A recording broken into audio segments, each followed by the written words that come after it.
Newly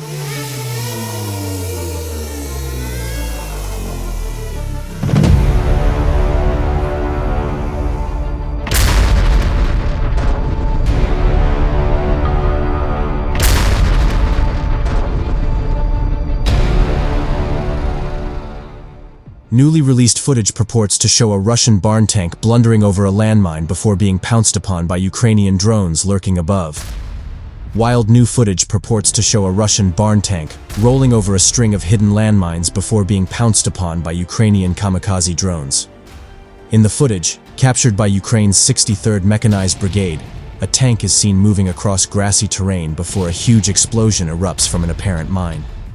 PS have stepped up the use of the vehicles, which are covered in armored metal boxes, to defend them against drone attacks since early April, the Kiev Post previously reported.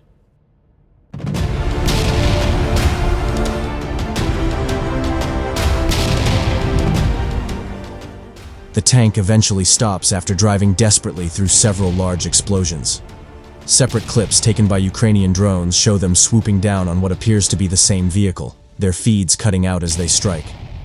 Another clip shows one final explosion that sends the occupants of the tank scurrying away. In a post on X sharing the clip, Ukraine's Ministry of Defense wrote, "Adventures of the Russian barn tank in the Ukrainian field. The path is treacherous, filled with mines and drones, and ultimately it leads to destruction," it added. It's not known where the footage was taken, and material of this kind is notoriously difficult to verify.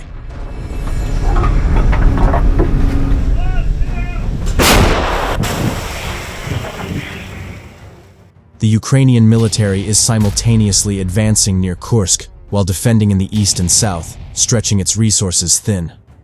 Meanwhile, 14 newly formed Ukrainian brigades are facing a critical shortage of modern equipment, Axe said. DeepState analysts report that the situation around Vuhledar has sharply escalated, with Russian forces attempting to encircle the city. According to its analysis, the situation has worsened in recent days due to two key factors: the lack of rotation for the 72nd Brigade and the deployment of territorial defense reserves, which have struggled to hold back the Russian offensive.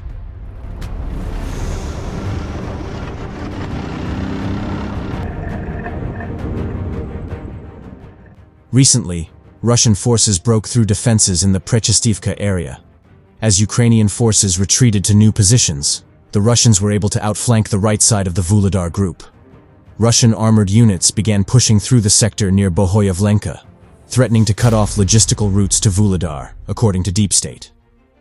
On Sunday, September 22, Junior Sergeant Stanislav Bunyatov, commander of the 24th Aidar Assault Battalion, wrote on Telegram, "The bastards managed to cross the Kashlagach River west of Vuhledar, which means the town will soon be captured."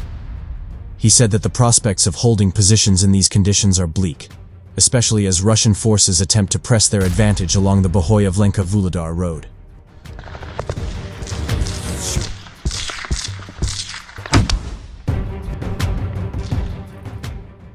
In a follow-up post on Monday, Bunyatov reported that the situation in the area remains unfavorable for Ukraine, with Russian forces exploiting the exhaustion of Ukrainian troops and making gains. "The tactics of pincer and meat assaults are working effectively," Bunyatov wrote. "It's hard to talk about high professionalism among the infantry now, but in some places, the enemy's units are better prepared than ours." Bunyatov disclosed that Russian forces can experiment with different approaches, advancing through various routes and using disposable motorcyclists and limitless equipment.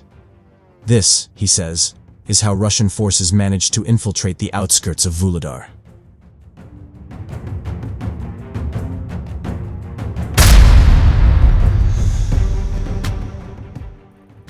On the morning of Tuesday, September 24, the Ukrainian Telegram channel Military released a video showing the current situation in the town.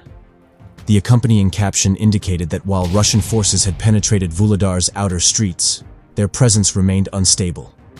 This suggests the town is essentially in a gray zone. The enemy cannot hold its position, either retreating or suffering losses.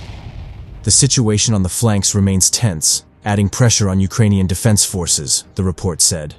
Later Tuesday, the same Telegram channel reported that Russian troops had already entered Vuhledar.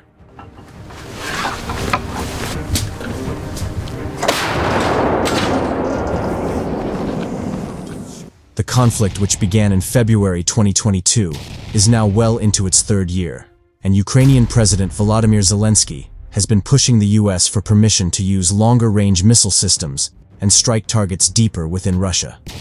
The Pentagon and White House are yet to loosen those restrictions, with the Defense Department emphasizing that Ukraine can already hit Moscow with Ukrainian-produced drones. The leadership in Washington is thought to be hesitating on the strategic implications of a US-made missile potentially striking the Russian capital. Zelensky is continuing to lobby Ukraine's allies for the green light on the weapons, and visited a Pennsylvania ammunition factory on Sunday to thank workers producing key munitions used to fend off the Kremlin's forces.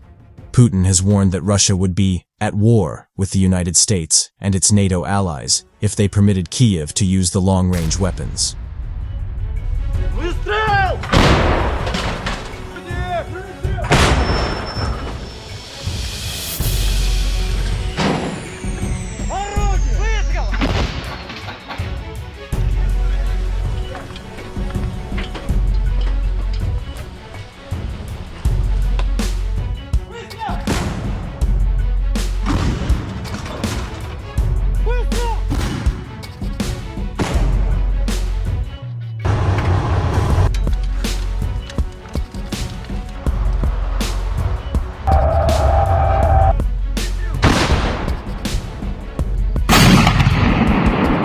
Заебись, меня аж прическа подскочила, бля.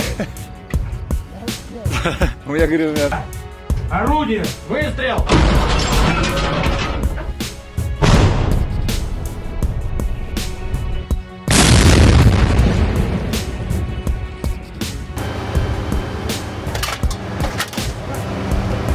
по готовности 4 снаряда огонь, перекат.